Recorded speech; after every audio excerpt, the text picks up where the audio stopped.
My mother stole my $52,000 college fund to pay for my brother's extravagant townhouse, so I spent my first nights as an adult sleeping in my car at 18. I remember the icy dread crawling up my spine the moment I realized what had happened. That night would define everything that came afterward.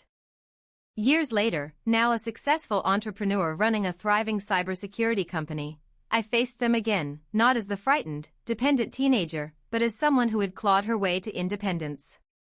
Every late-night coding, every job worked simultaneously, every dollar saved, every tear shed, had led to the grand opening of my $1,100,000 home. Yet seeing my mother, Karen, and my brother, Marcus, walk through the front door made my stomach knot.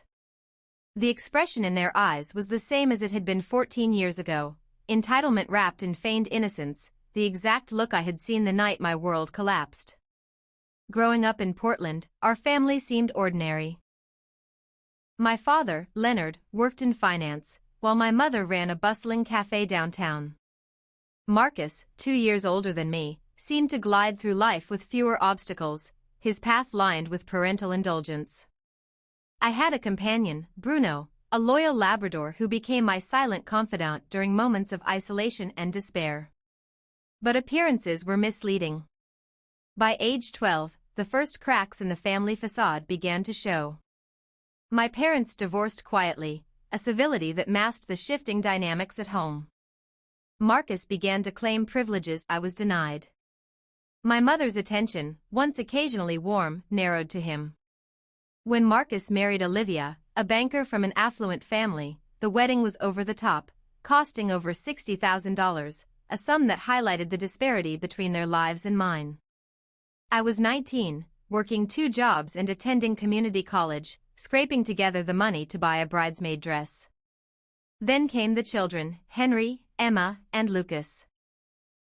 Each birth seemed to cement Marcus's sense of entitlement, while my mother became less available to me. "Your brother has 3 children to feed," she would say. "Why do you need extra money for books? Can't you use the library?" I accepted these restrictions silently, internalizing a belief that my own needs were secondary. Scholarships helped, but not enough. I worked mornings as a barista, afternoons tutoring, and weekends doing data entry. Sleep was rare and exhaustion constant. My father faded into obscurity after moving to San Francisco, starting a new family. My mother made sure our communication remained inconsistent, often forgetting to notify me of his calls or deleting messages from him. Despite this, I persevered. While Marcus's family flaunted vacations and celebrations on social media, I coded through sleepless nights. I graduated at the top of my class, though my mother left my graduation early, citing a minor illness of Marcus's child. I never complained. This became my reality. To survive, I relied entirely on myself. The defining moment came on my 18th birthday. I had managed to get the evening off, a rare gift from my job. It was a Tuesday, and though I didn't expect much, the day carried weight. Legally an adult, I had completed high school and received partial scholarships to 3 universities. Returning home from tutoring, I found my mother and Marcus hunched over spreadsheets in the kitchen. They barely acknowledged my presence. "Leftover pizza in the fridge, if you're hungry," my mother said without looking up. Curiosity and unease made me ask, "What are you working on?" Marcus sighed, dragging the words like a dagger. "We might as well tell her, Mom," he said. My mother's gaze hardened. The look, the prelude to a family sacrifice, was unmistakable. "We need to discuss your college plans," she said with artificial calm. "With Olivia expecting, we need a 4-bedroom townhouse.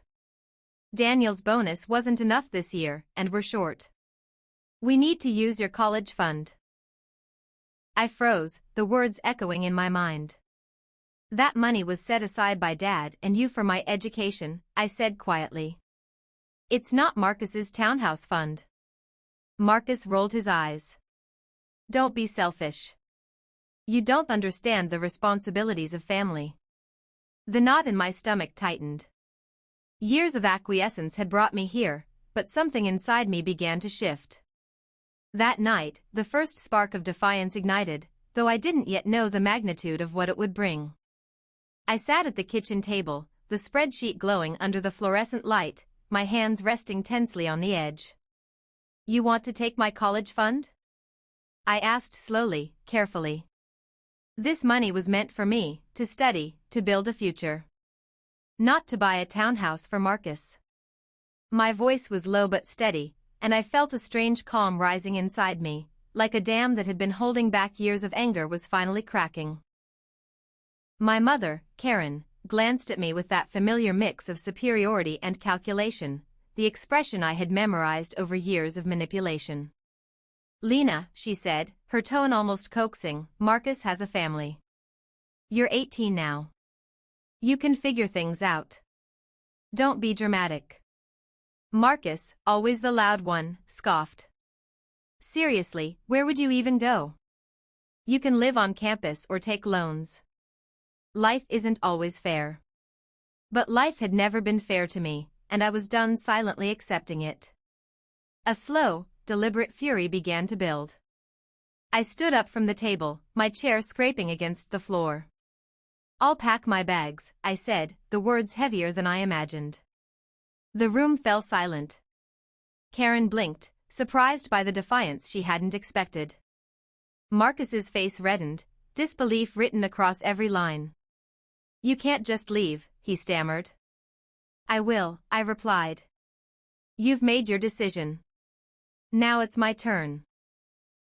I retreated to my room, mechanically packing clothes, toiletries, textbooks, my laptop, and every essential document. The family photographs on the walls stared back at me, reminders of a life that had never fully belonged to me. Each item I packed felt like reclaiming a piece of my identity, a tiny rebellion against years of being treated as secondary. By nightfall, I drove to a deserted parking lot near a 24-hour grocery store. The first night sleeping in my car was surreal. The upholstery was cold and hard, my work uniform folded beneath my head as a pillow. I told no one. For 2 weeks, this became my life, 3 jobs to pay for tuition, food, and survival, while using the gym for showers and rationing every dollar. Exhaustion became my companion, yet I learned to operate on minimal sleep, my mind sharpened by necessity. On the 15th day, Professor Clara Hughes found me asleep in the library, a soft hand shaking my shoulder. Her eyes softened when she saw my condition, and something in her gaze made me break down, years of carefully contained emotions spilling over. That evening, I recounted everything. Without hesitation, she offered her guest room. "No one should face this alone," she said. That night, for the first time since leaving home, I slept in a real bed. Professor Hughes became a guiding light. She assisted with scholarship applications, guided me through complex financial aid paperwork, and provided references for internships that would later define my career. I enrolled at a state university with a strong computer science program. It wasn't my dream school, but it was a lifeline, a platform from which I could climb. My peers partied and joined clubs. I juggled multiple jobs to remain afloat. Sleep became a luxury, social life was almost non-existent. Yet I thrived academically, my resilience growing with each challenge.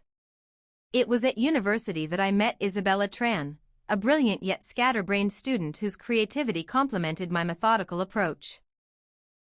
I focused on back-end development, while she excelled in design and user experience.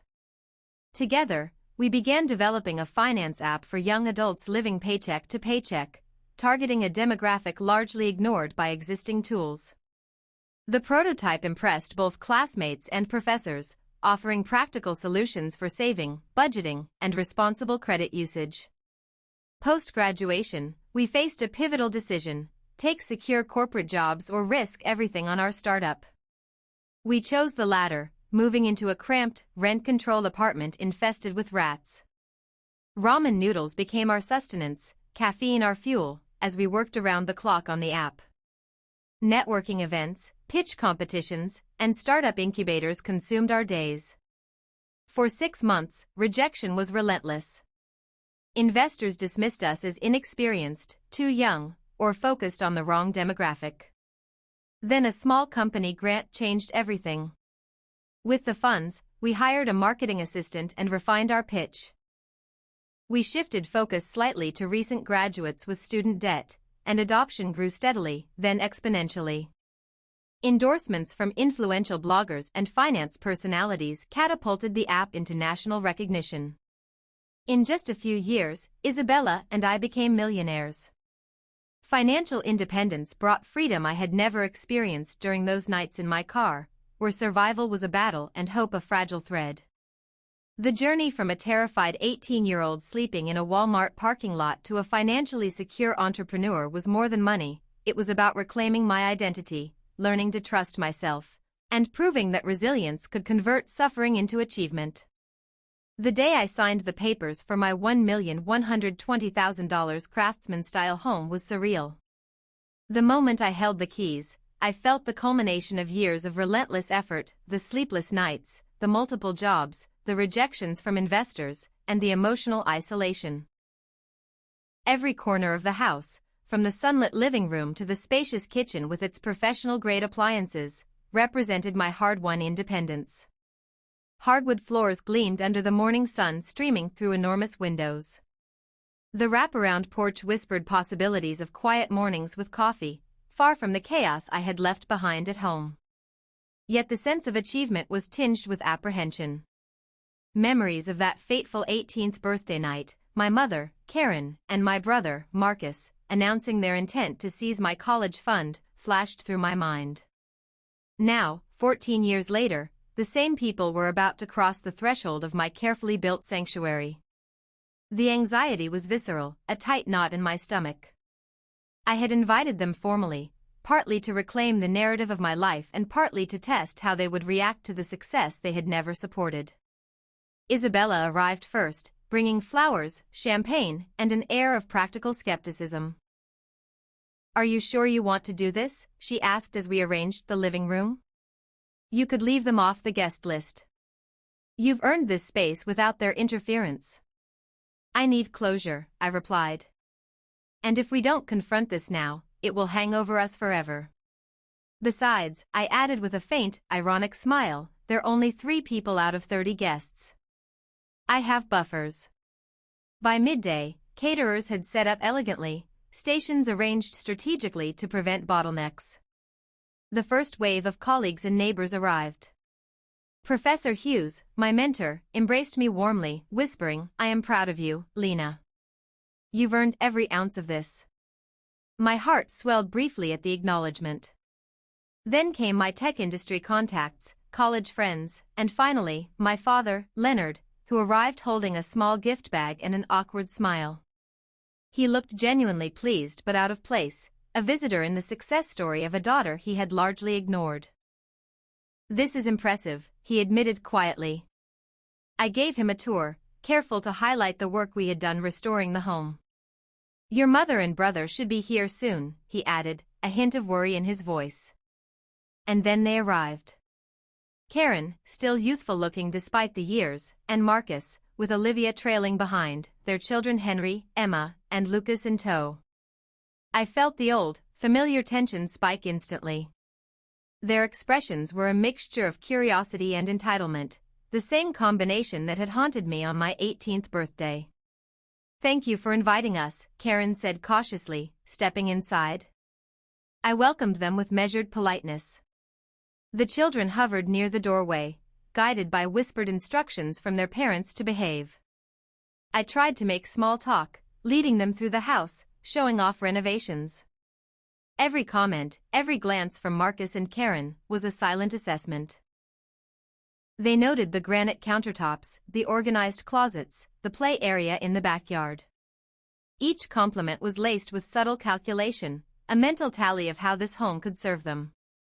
My heart sank slightly, recognizing the old patterns, entitlement, expectation, and the unspoken demand that I sacrifice for their comfort. After a while, I decided to address the elephant in the room. I led them to the living room, seating them while I prepared the smart home system to display a presentation. With a few taps, I projected a series of documents onto the large screen. Karen's face hardened immediately. "What is this?" she demanded. "This is proof," I said calmly, voice measured despite the pounding of my heart, of the identity theft and financial manipulations that began the night I was forced to leave at 18. "You stole my college fund and used it to support Marcus's townhouse." Silence fell over the room. Marcus's hand shook as he set down his wine glass. The documents displayed fraudulent credit applications in my name, transactions that funneled my money into accounts controlled by them. I walked through each piece meticulously, explaining the loans, the repayments I had undertaken, and the detective who had helped me document everything. The room grew tense, almost palpably heavy. "I paid off every cent," I said softly, emphasizing the enormity of my struggle while working 3 jobs, surviving on minimal sleep, and attending college. Daniel, Olivia's husband, looked physically ill. Karen's face went pale, while Marcus's confident veneer cracked into disbelief. We thought it was," Karen faltered, struggling to regain control. "Years of excuses, manipulation, and conditional love ended tonight," I continued, taking a deep breath. "I will not give up this home. I will not sacrifice my life for your entitlement. But I am willing to support your children responsibly, through proper education funds, without enabling fraudulent or manipulative behavior." Isabella stood beside me, silent but unwavering, a tangible presence of the chosen family that had been my true support system. The room remained heavy with shock, confusion, and unspoken recognition that the power dynamic had irrevocably shifted. For the first time, I was not the powerless child in the family drama. I was the adult who had claimed her space, her resources, and her dignity. The tension in the living room was almost unbearable. Karen's lips pressed into a thin line, Marcus's eyes darted nervously between the screen and the furniture, while Daniel, who had only recently been part of this family dynamic, looked like a man trying to navigate a minefield blindfolded. I let the silence stretch for a moment, letting the weight of the evidence settle. Years of manipulation, of stolen opportunities, and quiet suffering now displayed clearly on a giant screen, in front of the people who had caused it. "This is absurd," Karen finally said, her voice a mixture of anger and disbelief. "You're twisting everything. We've always done what was best for the family." "I was never asking for charity," I replied, my voice steady. "I was asking for what was mine. What my father and you promised would be mine. I did not ask to be left homeless at 18. I did not ask to pay off debts I didn't create. And I certainly did not ask for manipulation disguised as family support." Marcus scoffed, trying to regain his composure. "Come on, Lena. It was one night, one decision. You chose to leave. You made it dramatic. Don't act like you're a victim." "Yes, I left," I said, standing tall now, the years of fear and submission transforming into a quiet, powerful authority. "But I left because you forced me into a corner. You gave me an ultimatum: give up my future or leave. I left because I chose independence, survival, and my dignity over your entitlement." The children, Henry, Emma, and Lucas, had been observing quietly, their curiosity mingled with confusion.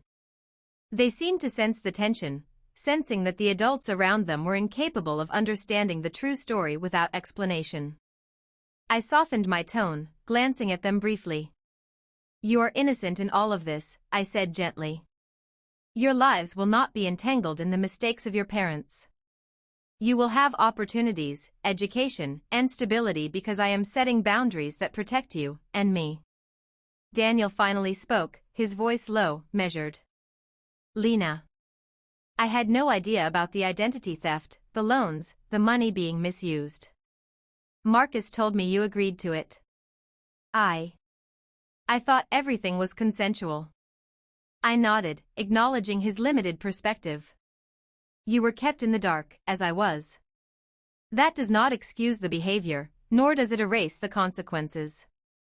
But it does explain some of your shock. This is not just a financial issue. It is about trust, boundaries, and respect." Karen's face flushed with a mixture of shame and anger. We thought we were helping," she said, her voice faltering. "I just wanted to support Marcus and his family. I didn't realize." "You wanted to control," I corrected gently but firmly. "Helping is voluntary. Control is manipulation disguised as care. There is a difference.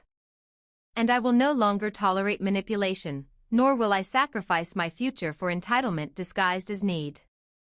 Isabella, standing beside me with arms crossed, offered silent support. Her presence was a stark contrast to the family I had grown up with, a chosen family, trustworthy, unwavering, and honest. "It's time you understand," I said, "that family isn't defined solely by blood. It's defined by respect, support, and honesty. And that is what I will honor moving forward." Karen tried one more appeal, her voice rising. "Lena, think of the children. Marcus needs a home. They deserve comfort, stability." "I have already considered the children," I interrupted, softer this time, "and I am willing to help them in the right way. I will establish education funds, accounts that can only be used for school, saving, and opportunity. I will not give up my home. I will not risk enabling financial irresponsibility, nor will I be manipulated again. These are the boundaries. My home is mine, my finances are mine, and my decisions are mine. If you cannot accept that, you are free to leave." A heavy silence fell. Karen's eyes flickered between anger and recognition, Marcus's jaw tightened, and Daniel exhaled, finally understanding the depth of the disruption he had unknowingly become part of. The children, sensing the end of the confrontation, relaxed slightly, understanding that their Aunt me was no longer a child herself, and that I had claimed my rightful place in the adult world. By the end of the evening, they left quietly. Karen muttered something about needing space, Marcus grumbled under his breath, and Daniel lingered briefly to discuss potential future interactions with his children, though he seemed to defer entirely to my guidelines. I walked them to the door, feeling the tension begin to dissolve as I closed it behind them. The house, now quiet, was a sanctuary again, not just a physical space, but a reflection of my autonomy, resilience, and ability to establish rules for myself and those around me. Isabella clapped me gently on the shoulder. "You handled that perfectly," she said, though I knew she understood the weight of the emotional labor it had taken. "They tried every tactic: guilt, intimidation, entitlement. And you? You stayed calm, you stayed firm, and you reclaimed your life." I exhaled, feeling the enormity of the day settle into my bones. It was not closure, it was the beginning of a new chapter. For the first time, I was free to define my family, my boundaries, and my success on my own terms. No longer a pawn, no longer second best, no longer controlled by the shadows of manipulation that had haunted my youth.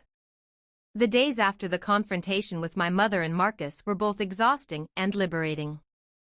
For the first time in my adult life, I woke up without the gnawing anxiety of manipulated guilt or the fear that my own family would undermine my hard work. Isabella and I immediately returned to the grind of our startup, Clarity, an app designed to help young adults manage finances, debts, and investments, skills we both wished we had learned earlier in life. Every line of code I wrote, every interface Isabella refined, was fueled by a mixture of ambition and the desire to create security, not just for ourselves, but for anyone trapped in cycles of financial dependency or mismanagement. Working from our small, sunlit office, we poured ourselves into the project. Isabella's creativity balanced my meticulous attention to detail. She designed interfaces that were intuitive and visually appealing, while I ensured every algorithm and back-end system functioned flawlessly. We held weekly brainstorming sessions, which inevitably turned into discussions about real-world struggles we'd seen, from friends unable to budget for rent to college students buried in debt. "It's not just about saving money," Isabella would say. "It's about understanding value, control, and independence." I nodded, realizing she was echoing lessons I had learned the hard way. At night, I'd return to my renovated home, the one I had fought so fiercely to keep. Each room reflected years of perseverance, From the hardwood floors I had restored myself to the spacious kitchen where Isabella and I celebrated small victories with instant ramen and cheap sparkling water before a client meeting. The house was more than a sanctuary, it was a symbol of autonomy, of surviving trauma, and of turning adversity into opportunity. I began setting up education funds for Henry, Emma, and Lucas, accounts strictly for tuition, books, and extracurricular programs that fostered curiosity and growth. No one could access these funds except for the intended purpose, ensuring history would not repeat itself. While the business grew steadily, I also re-established a cautious relationship with my father. He had been out of the picture during my early struggles, but now he called regularly, checking in about the children and occasionally offering advice on investments or taxes. Our conversations were tentative at first, filled with unspoken regrets, but gradually we found a rhythm. He admitted to me that he had never understood how deeply Karen's influence had dictated family decisions and expressed sincere remorse for failing to protect my college fund. I forgave him slowly, not out of obligation, but because it allowed me to let go of lingering resentment. Forgiveness, I realized, did not mean forgetting, it meant reclaiming peace. Business momentum continued to build. Within 6 months, Clarity had reached 50,000 active users, thanks in part to a financial influencer who highlighted the app on their platform. Investors began to take notice, and Isabella and I were invited to pitch competitions and conferences, often receiving feedback that pushed us to refine our approach. I was careful to remember Professor Hugh's advice: the riskiest path often leads to the greatest rewards. Her words echoed in my mind as we moved into a slightly larger office, hired our first employee, and began formalizing mentorship programs for users who needed more guidance with financial literacy. Evenings were spent balancing my role as founder with my commitment to the children. Henry had developed a fascination with coding, and I spent hours walking him through logic and problem-solving exercises, guiding him patiently where Veronica and Daniel had often overlooked him. Emma, with her love of science, and Lucas, obsessed with dinosaurs, became regular visitors to my home during Daniel's custody weeks. I helped them set up their own mini-projects, encouraging independent thinking and curiosity. Slowly, I became the consistent adult presence I had always wished for when I was their age. Despite the triumphs, I never forgot the night I had left my childhood home. I could still remember the cold metal of my car seat pressing into my back, the dim streetlights casting shadows over my worn textbooks and crumpled scholarship applications. That memory fueled my empathy for the children and my determination to create secure environments where mistakes could be learning opportunities, not financial disasters. Every line of code, every investment decision, and every boundary I set was informed by that night. The trauma had forged strength, and that strength was now a tool for both business success and family guidance. By the end of the year, Clarity had expanded to 200,000 users. The app's success provided financial stability far beyond what I had imagined at 18, when sleeping in a car seemed like the height of misfortune. Isabella and I had transformed from struggling entrepreneurs into leaders in a tech space that genuinely impacted lives. We had also cultivated a supportive environment for each other, one that extended to the children, the chosen family, and even cautiously to my father. The past no longer dictated my decisions, but it informed them, ensuring every step forward was deliberate, intentional, and protective of my autonomy. It had been nearly 2 years since that night I packed my suitcase and slept in my car. In that time, Clarity had grown beyond anything I could have imagined, and my home had become not just a residence, but a sanctuary, a testament to perseverance and self-reliance. Yet, despite my achievements, a lingering tension remained in the background, an unfinished chapter: Karen, Marcus, and the unresolved conflict over the past. I knew a confrontation was inevitable. The day arrived when Karen and Marcus decided to visit. They rang the doorbell promptly at 4:30 p.m., and as I opened the door, I felt the familiar churn in my stomach. Karen looked composed, though her eyes betrayed apprehension. Marcus seemed guarded, a hint of defensiveness in his posture. The children clung to their mother's hands, wide-eyed, sensing the intensity of the moment before it had even begun.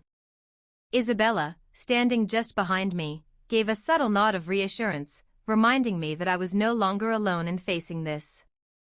"Lena," Karen began, her voice cautiously polite, "we thought it was time to talk. About the past. About us." I held my gaze steadily, keeping my tone calm. "We can talk, but I need to set the terms first. I am no longer a child to be manipulated. My home, my finances, and my choices are mine. If you cannot respect that, then this conversation will end immediately." Marcus shifted uncomfortably. We wanted to understand, to make amends, if that's possible." "I've spent years forgiving in silence and working in isolation," I replied. "Amends are meaningful when accompanied by honesty and accountability, not excuses or attempts to guilt me into sacrifice." "Karen, Marcus, the time for control is over." The tension in the room was palpable. Karen opened her mouth, then closed it, struggling to form words. Marcus's hands twisted in his lap, betraying his discomfort. The children, sensing the adult emotions swirling around them, quietly clung together near the hallway, observing but not intruding.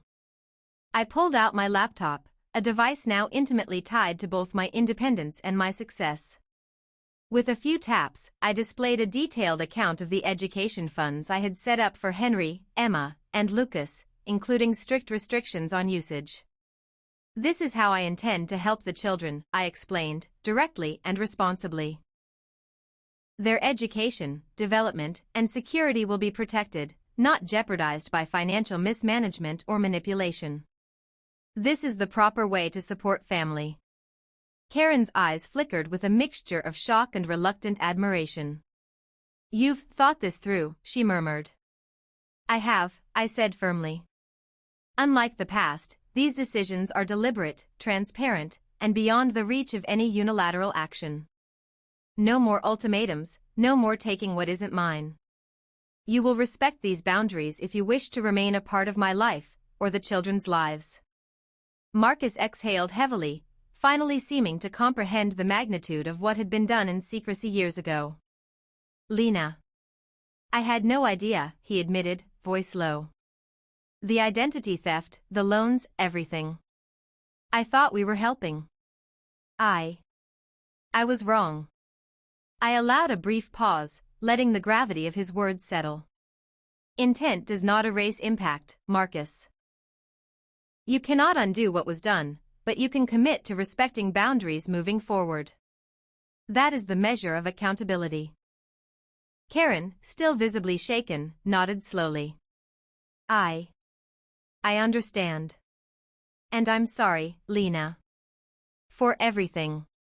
Not just the money, but for controlling you, for making you feel small when you deserved every opportunity."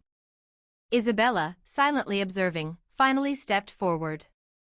"Acknowledgement is one thing," she said gently but firmly. "But actions matter more. These boundaries are non-negotiable. Respect them, or remove yourselves from this home." The room went quiet. Karen exhaled, Marcus nodded slowly, and the children, sensing resolution, relaxed slightly.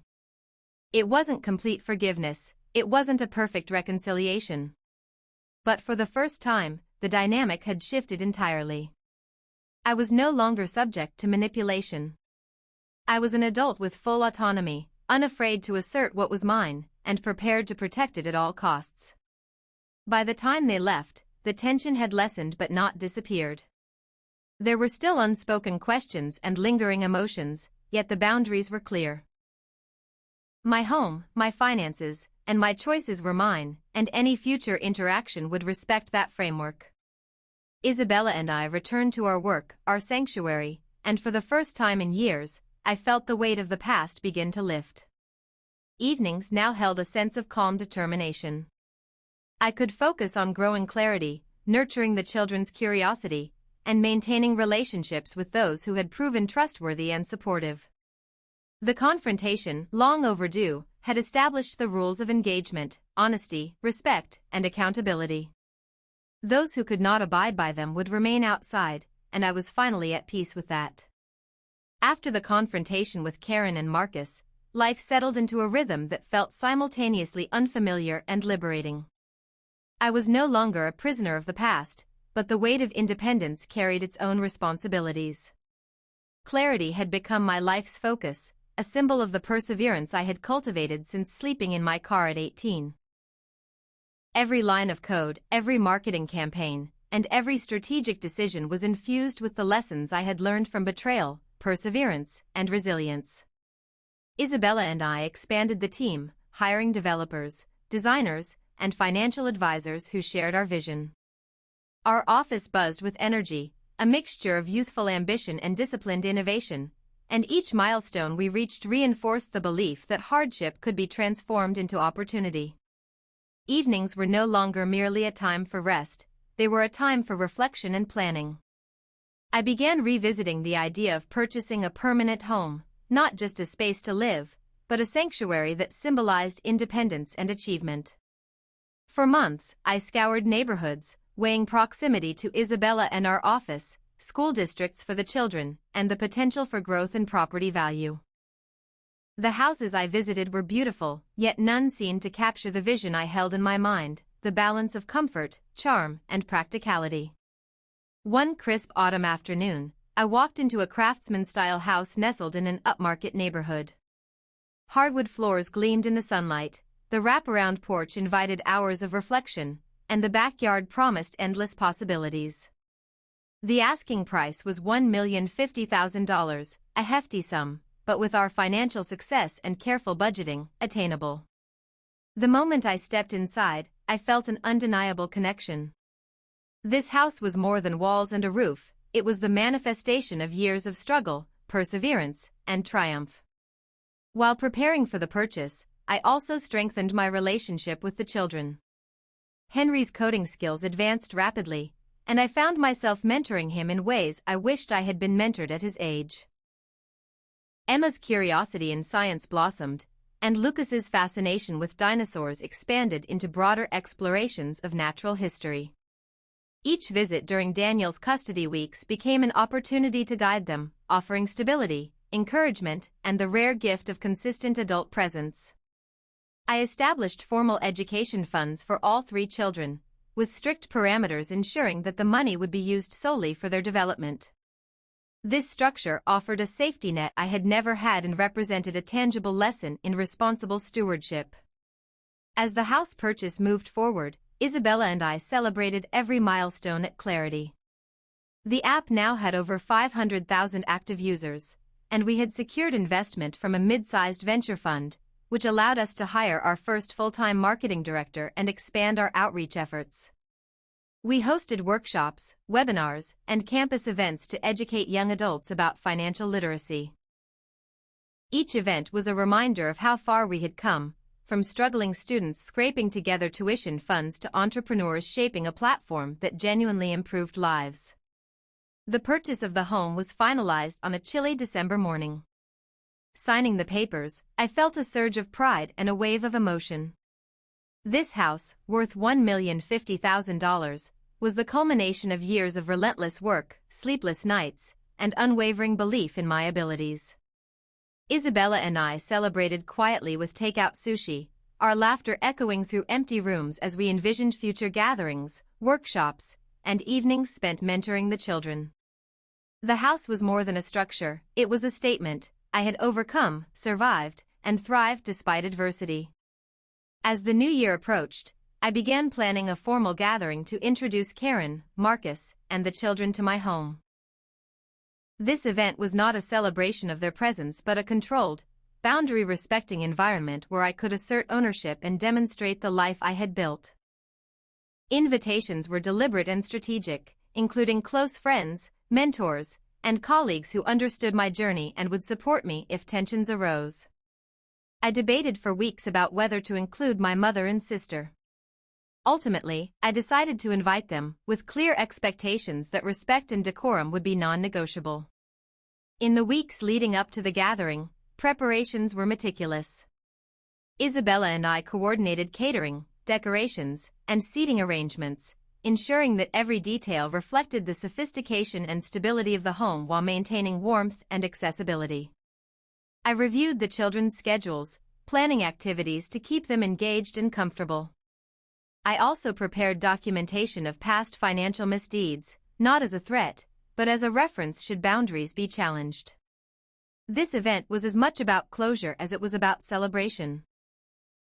The day before the gathering, I walked through the house alone, noting every corner, every room, imagining conversations and interactions. The kitchen gleamed, the dining area could comfortably accommodate 30 guests, and the backyard promised evening gatherings under string lights. Standing in the master suite, I felt a profound sense of control and achievement. This house was no longer just a home, it was a declaration that I had reclaimed my life, my choices, and my dignity. Even as I finalized preparations, I remained vigilant. Karen and Marcus had proven unpredictable, and I refused to be manipulated again. The children's well-being, the integrity of my home, and the stability of my life were paramount. I reminded myself that boundaries were not merely suggestions, they were essential to maintaining the life I had built. The gathering, scheduled for a bright spring afternoon, would be the ultimate test. A controlled reunion, a chance to assert my independence, and an opportunity to model healthy family dynamics. The morning of the gathering arrived with an unexpected clarity. Sunlight poured through the large windows of my new home, illuminating every corner of the carefully renovated space. The scent of fresh flowers arranged by Isabella mingled with the aroma of warm pastries and coffee, while soft background music created an inviting, serene atmosphere. I moved deliberately through each room, checking details for the 100th time, the dining table perfectly aligned, the kitchen spotless, the seating arrangements strategically planned to facilitate conversation without confrontation. Even with meticulous preparation, I felt a nervous flutter in my stomach. Karen and Marcus's presence would inevitably stir memories of betrayal and manipulation, memories I had spent years overcoming. Isabella arrived early, laden with decorations and the last-minute touches that would elevate the gathering from ordinary to memorable. "Are you sure about this?" she asked quietly as we adjusted the centerpiece in the dining area. "You know they can still try to control the narrative." I nodded, steady despite the undercurrent of anxiety. "I've spent years preparing for this moment. Boundaries are clear. I'm no longer afraid of them. This isn't about confrontation, it's about closure, setting the rules, and showing the children what healthy family dynamics look like." By mid-afternoon, the first wave of guests arrived, mentors, close friends, colleagues who had supported clarity, and clients who had witnessed my growth firsthand. The atmosphere was lively yet controlled, a balance between celebration and a sense of purpose. Laughter, conversation, and the clinking of glasses filled the house as people explored the open-concept layout, admired the polished hardwood floors, and commented on the warmth and comfort of the space. At 4:30 p.m., the doorbell rang. My heart rate increased slightly, but I held my composure. Isabella gave me a subtle nod of support, reminding me that I was no longer alone. I opened the door to see Karen and Marcus standing there, slightly tense, with the children between them. Henry, Emma, and Lucas clung lightly to their mother's hands, eyes wide as they took in the grandeur of the space. Karen's expression was a mix of apprehension and polite curiosity, while Marcus appeared cautious, unsure of the reception he would receive. "Lena," Karen said carefully, her voice calm yet measured, "thank you for inviting us. We appreciate the opportunity to see your home." "Welcome," I replied evenly, stepping aside to allow them entry. "Please come in." The children hesitated at first, lingering near the hallway as they absorbed the environment. I knelt slightly to smile at them, offering reassurance. "There's a game room upstairs if you'd like to explore," I said gently. Their eyes lit up with excitement, and they moved forward cautiously but with curiosity, finally allowing the tension in the room to settle slightly. Marcus's gaze swept over the living room, lingering on the architectural details, the tasteful furnishings, and the carefully curated decor. "This is impressive," he admitted. "You've done very well." "Thank you," I said, my tone neutral, revealing nothing beyond acknowledgement. The tension remained, a silent barrier between us. I led Karen and Marcus on a brief tour of the main floor, highlighting functional spaces, the open kitchen, the living area, and the dining room designed for large gatherings. Karen occasionally commented on features, while Marcus remained quieter, absorbing details with a calculating gaze. Throughout the tour, I observed subtle behaviors, the way Karen's eyes flicked to the kitchen counter, perhaps imagining future scenarios, the way Marcus's hands shifted nervously. Every detail reminded me of the past manipulations, but this time, I was prepared. Boundaries were firmly in place. I allowed no interruptions or attempts to redirect the conversation toward demands or guilt. As we moved upstairs, the children enthusiastically explored the playroom and bedrooms, allowing a rare moment of levity.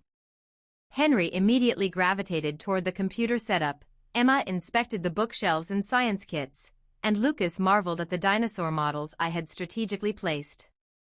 Their innocent curiosity created a buffer, softening the initial tension in the room. In the master suite, Karen finally spoke, sitting on the edge of the bed I had so carefully curated. Lena, this is beautiful. Truly. You've built something remarkable. I maintained eye contact, keeping my tone calm but firm. Thank you.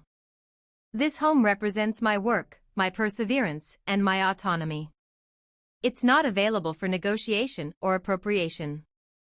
My focus today is introducing the children to healthy boundaries and showing them what responsible family support looks like. Karen's eyes flickered with understanding, tinged with reluctance. We understand. And we respect that, she said, her voice measured but sincere. Marcus nodded slowly, still processing the magnitude of the change. Isabella, observing from the doorway, whispered, they're realizing the rules have changed. You're in control now. I allowed a small, quiet nod, inwardly acknowledging the truth. For the first time, I was not just surviving, but thriving in a space of autonomy, demonstrating not only personal success but also the power of firm, enforced boundaries. This was the moment where the past and present intersected, where I could model to the children what respect, responsibility, and independence truly looked like. The air in the living room was thick with unspoken tension as Karen and Marcus followed me downstairs. Guests had begun to mingle, but the undercurrent of anticipation was palpable. Their presence alone was a reminder of the past, a reminder of every sleepless night, every moment of struggle, and every ounce of perseverance that had brought me to this very point. I knew that any misstep could reignite old patterns of manipulation, yet I felt more composed than I had ever been. My confidence was rooted in years of struggle, the lessons learned from sleeping in my car at 18, and the mentors who had guided me along the way. Karen broke the silence, her tone calm yet tinged with the faintest edge of entitlement. Lena, this home, it's more than we expected. But you understand, given everything, that we need to discuss how the children fit in here. This is a large space. Surely there's room for them to spend time comfortably? I inhaled deeply, measuring my response carefully. This home is mine. It represents years of work, dedication, and personal sacrifice. I have not invited anyone to claim it or make it theirs. The children are welcome to visit, but there will be no attempts to override the boundaries I have established. Marcus's face tightened, a flicker of incredulity passing over his features. Lena, you understand, surely, that this is about family. You were part of our family once. It seems harsh to completely restrict access. I squared my shoulders, meeting his gaze with unwavering resolve. Family is not about entitlement or manipulation. Family is about respect, responsibility, and mutual care. I am not denying the children access or affection. I am denying anyone the right to treat my home, my achievements, or my boundaries as negotiable. This is non-negotiable. Karen's eyes narrowed slightly, but there was a hint of recognition in her gaze. Perhaps for the first time, she understood that the old patterns, the guilt, the coercion, would no longer work. Marcus exhaled slowly, his posture softening. "We see that you have set clear rules. I suppose we can respect that," he said cautiously. I allowed myself a small, controlled nod. Respect is the foundation. Any further attempts to challenge or manipulate will not be tolerated. Today is about closure, about modeling a healthy family dynamic for the children, and about celebrating what I have built without interference. The children, sensing the tension and the protective tone of the space, moved between rooms exploring safely.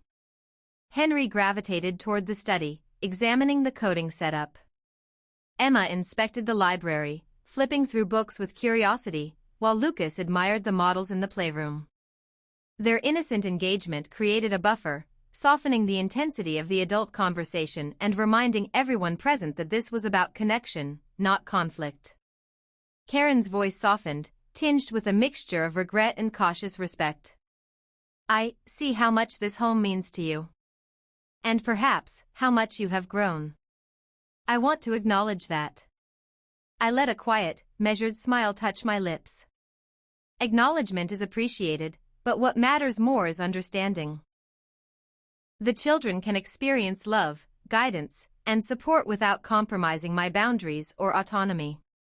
That is the example I intend to set. Marcus's expression shifted from skepticism to reluctant admiration. "It seems we underestimated the depth of your resolve. You have built not only a home but a life that commands respect." I held their gaze evenly. I built a life out of necessity, not revenge. The difference is important.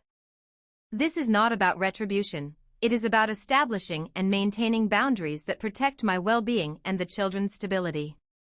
My choices are informed, deliberate, and permanent. No manipulation or past history will alter that.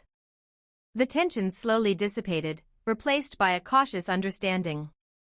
Karen and Marcus exchanged a glance, silently agreeing that their old tactics would no longer succeed. They realized that the days of coercion, entitlement, and taking advantage of my goodwill were over. I had reclaimed my life, my space, and my authority, and they were now witnesses, not participants, in my ongoing journey of autonomy.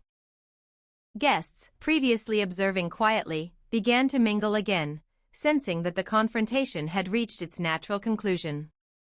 The children, energized by their exploration, laughed and shared discoveries with one another, bringing a warmth to the home that reinforced the very lessons I intended to impart: strength, resilience, and the importance of healthy boundaries.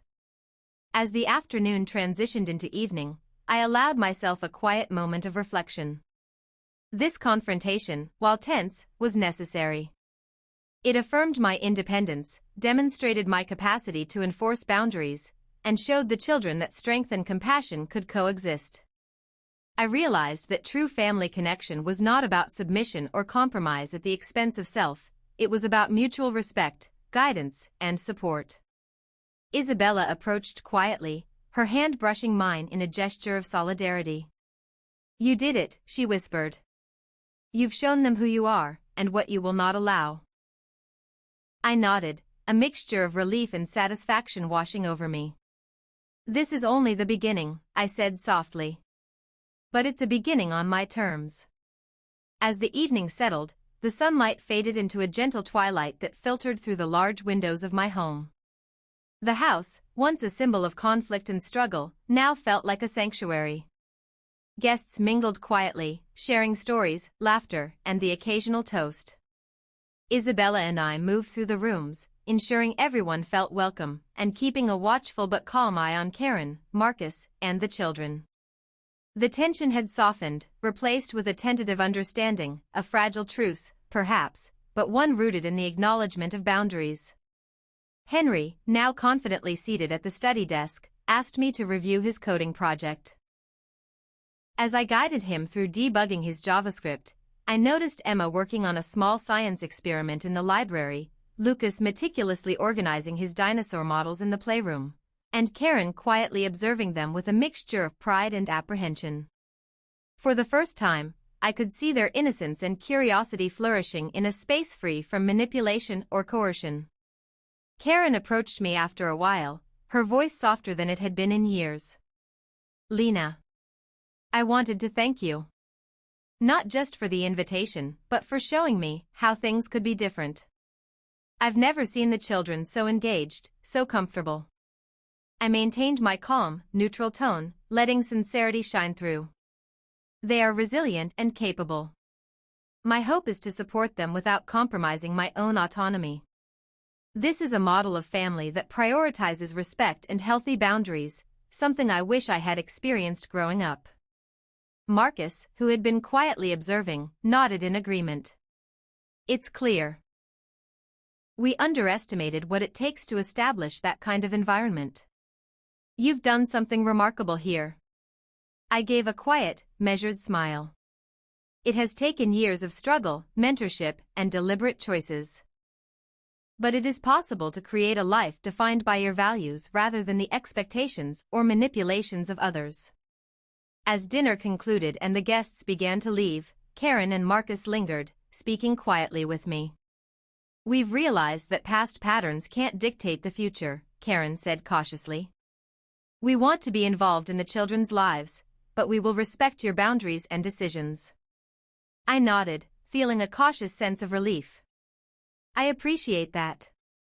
My priority is to provide them with stability, guidance, and love, while ensuring that the space they inhabit with me is safe and healthy. That includes clear boundaries with adults. Over the following weeks, a new rhythm developed. I arranged regular educational activities with Henry, Emma, and Lucas, teaching them programming, science, and responsible financial habits.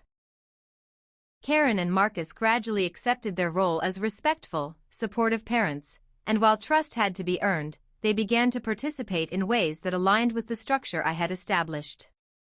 The children thrived in the environment I had created, and I found joy in mentoring them, witnessing curiosity, creativity, and resilience bloom. Mentorship and support continued to be a theme in my life. Isabella remained by my side, not only as a business partner but as a trusted friend and confidant. Professor Hughes offered guidance and encouragement, reinforcing lessons of perseverance, ethical responsibility, and professional development. Through these chosen connections, I realized that family can extend beyond biological ties, rooted instead in trust, respect, and shared values. Months later, reflecting on the journey from sleeping in my car at 18 to creating this sanctuary at 32, I felt an unprecedented sense of peace. I had achieved financial independence, professional success, and personal autonomy, but more importantly, I had reclaimed my sense of self. Boundaries were respected, children were nurtured, and I could engage with Karen and Marcus without compromising my principles or integrity. Sitting on the porch one evening, sipping tea as fireflies blinked across the garden, I reflected on the transformation. The terrified 18-year-old, forced into independence through adversity, had grown into someone capable of empathy, resilience, and assertiveness. I had learned that true family is not always given at birth, it is chosen, nurtured, and maintained through intentional care and respect. The house, once merely a structure of brick and wood, had become a symbol of everything I had endured and accomplished. It embodied lessons of perseverance, self-respect, and the importance of healthy relationships. I realized that life's trials, though painful, could serve as catalysts for profound growth and understanding. In that quiet evening, surrounded by the life I had built, I felt complete. The past's shadows lingered, but they no longer dictated my actions or my sense of self. I had reclaimed my narrative, forged meaningful connections, and created a home that reflected the values I held most dear.